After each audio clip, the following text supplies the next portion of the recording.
સ્વાગત છે મિત્રો અમારી યુટ્યુબ ચેનલમાં. એ વિનર્સ, આજે હું તમારી સાથે કપાલભાતી પ્રાણાયામ શેર કરીશ, જેને દરેક રોગનો અંત ગણવામાં આવે છે.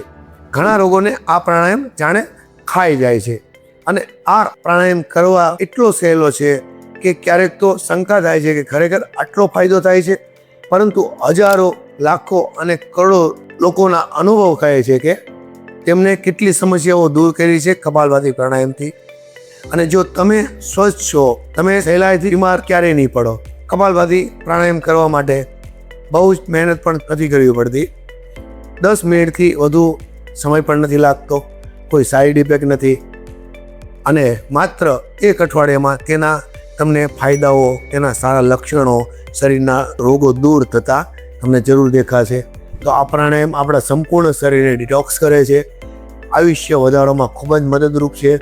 જો યોગ્ય અને સાચી પદ્ધતિથી જીવનમાં અપનાવીએ તો અદ્ભુત પરિણામ આવે છે.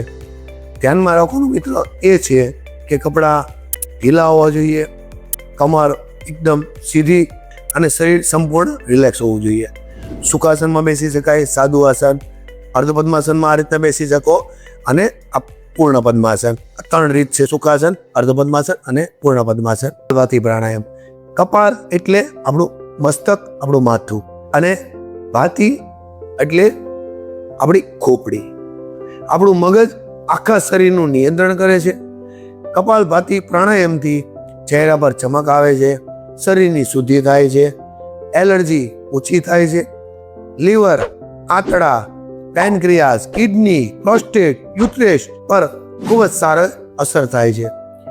જો રોજ નિયમિત કપાલભાતી પ્રાણાયામ કરવાથી કિડની અને પિત્તાશયમાં પથરી થવાની શક્યતા ખૂબ જ ઓછી થઈ જાય છે મિત્રો.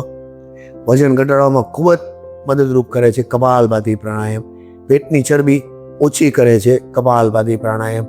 શરીરની ગાંઠોને ધીમે ધીમે ખૂબ જ ઓછી કરે છે કપાલભાતી પ્રાણાયામ. અને હૃદય અને બ્લડ સર્ક્યુલેશનમાં ખૂબ જ સુધારો કરે છે કપાલભાતી પ્રાણાયામ. તો આ કેવી રીતે કરવું? તો જોરથી શ્વાસ બહાર છોડવાનો છે, અને પેટ અંદર ખેંચવાનું છે. શ્વાસ પોતે જ ઓટોમેટિક શ્વાસ અંદર લઈ લેશે. એટલે કે એકવાર કરી જુઓ.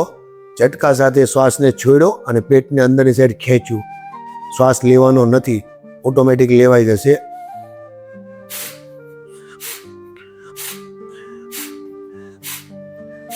પેટ ઓટોમેટિક અંદર ખેંચાય છે, શ્વાસ બહાર છોડાય છે. આવી રીતે શરૂઆતમાં મિત્રો તમે જો જોડાયા છો, તમે કોઈ દિવસ યોગ કર્યા નથી, તો કપાલભાતી કરવા માટે તમારે 20 વાર આવી રીતના 2 સેટ અથવા 3 સેટ કરવાના છે. ધીમે ધીમે શરૂ કરવાના છે. પણ જ્યારે તમે આરામદાયક લાગો કે તમે 1 મહિના, 2 મહિના તો 3 મહિનાથી વધારે તમે કરી રહ્યા છો, તો પછી એની આપણે ઝડપ ધીમે ધીમે વધારવાની છે, અને 100 અથવા કે 500 સેટ કરવાના છે. 100 થી 500, 100 એક ટાઈમ કર્યા પછી એવા 5 સેટ આપણે કરવાના છે, એટલે 500 સેટ. ઘણા લોકો એમ કહે છે કે 1500 સેટ કરવાના, 3000 કરવાના, વધારે કરવાના.